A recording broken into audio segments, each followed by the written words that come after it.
आता जनसंवाद समाचारमध्ये मी मुख्य संपादक के डी साळुंके. आज आपण धाराशिव तालुक्यातील ढोकी या ठिकाणी आहेत. या ठिकाणी श्रावस्ती बौद्ध विहारामध्ये महामानवाला अभिवादन करण्यासाठी येथील उपासक उपासिका श्रावस्ती बौद्ध विहारामध्ये उपस्थित आहेत. आपल्यासोबत काही उपासक आहेत, काही मान्यवर आहेत, त्यांच्याही आपण प्रतिक्रिया घेणार आहोत. आज या ठिकाणी तुम्ही महामानवाला अभिवादन करण्यासाठी जमलेला आहात, काय सांगाल त्यासाठी? प्रथमतः पहिल्यांदा माझ्याकडून सर्वांना जय भीम. आज डॉक्टर बाबासाहेब आंबेडकर यांचा महापरिनिर्वाण दिन आहे. मला आपल्याला या माध्यमातून एवढंच सांगायचं आहे की अशी लोक या पृथ्वी तलावर पुन्हा पुन्हा जन्मत नाहीत. जरी जन्म आणि मृत्यू हा अटळ असला तरी त्यांच्या विचाराची प्रेरणा घेऊन जोपर्यंत पृथ्वीवर सूर्य आणि चंद्र आहे तोपर्यंत अशा महामानवांचे विचार घेऊन आमच्यासारखे समाजात काम करणारे कार्यकर्ते नक्कीच समाजासाठी काहीतरी चांगलं करण्याचा प्रयत्न करू, एवढंच आज या दिनानिमित्त मी बोलतो. आणि माझ्या परिवाराच्या वतीनं, माझ्या पक्षाच्या वतीनं डॉक्टर बाबासाहेब आंबेडकर यांना विनम्र अभिवादन करतो. महामानवाला अभिवादन केलेलं आहे. या ठिकाणी महापरिनिर्वाण दिन साजरा केलेला आहे, काय सांगाल? सर्वप्रथम मी आजच्या या महापरिनिर्वाण दिनानिमित्त भारतरत्न डॉक्टर बाबासाहेब आंबेडकर यांना विनम्र अभिवादन करतो. आणि खऱ्या अर्थानं डॉक्टर बाबासाहेब आंबेडकरांनी जो संदेश, जो विचार त्या ठिकाणी समाजाला दिलेला आहे, शिका आणि संघटित व्हा, हा जो मूलमंत्र आहे, हा खऱ्या अर्थानं सगळ्यांनी अवलंबला पाहिजे.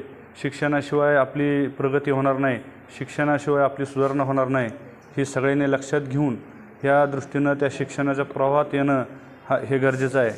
हे त्यावेळेस त्या काळामध्ये भारत स्वतंत्र झाल्यानंतर डॉक्टर बाबासाहेब आंबेडकरांना लक्षात आलं होतं की बाबा शिक्षणाशिवाय आपला हा समाज, मागासलेला जो समाज आहे, हा निश्चितपणानं पुढे येणार नाही. आणि त्याच्यामुळे त्यावेळेस त्यांनी तो संदेश दिला होता. खऱ्या अर्थानं तो संदेश आज या ठिकाणी या पुढच्याही काळामध्ये आपण सगळ्यांनी तो अवलंबला पाहिजे, एवढंच मी या दिनानिमित्त आपल्याला सगळ्यांना विनंती करतो. आणि परत एकदा आपल्या या महामानवांना अभिवादन करतो. आजच्या तरुण पिढीने बाबासाहेबांचे विचार घेऊन आपल्या आचरणात आणावे आणि त्यासाठी बाबासाहेबांचे विचार आजच्या तरुण पिढीला काय सांगतात, काय संदेश द्याल? आज डॉक्टर बाबासाहेब आंबेडकर यांचा महापरिनिर्वाण दिन, त्यानिमित्त मी बाबासाहेबांच्या चरणी त्रिवार अभिवादन करतो. आज बाबासाहेब नाहीत, परंतु त्यांनी दिलेली विचाराची जी शिदोरी आहे ती आपल्या पिढ्यानपिढ्या पुरणारी आहे. आणि त्यांचे विचार हे मौलिक विचार आहेत. आणि ते विचार घेऊन जर आपण समाजामध्ये वागत असू तर निश्चितपणानं सर्वांचा सर्वांगीण विकास झाल्याशिवाय राहणार नाही.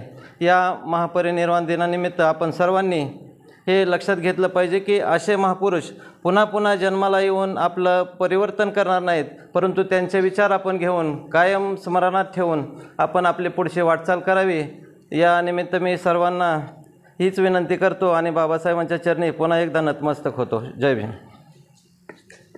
नक्कीच एकंदरीत तुम्ही पाहिलं आहे की आज या ठिकाणी श्रावस्ती बौद्ध विहारामध्ये बाबासाहेबांना महापरिनिर्वाण दिनानिमित्त अभिवादन करण्यात आलेलं आहे. बाबासाहेबांचे विचार आपल्या आयुष्यामध्ये अंगीकारा, त्यांच्या विचारावर तुम्ही तुमची वागणूक करा, तुमची वाटचाल करा. या ठिकाणी एवढंच या उपासकांनी सांगितलेलं आहे. के डी साळुंके, जनसंवाद समाचार, ढोकी, धाराशिव.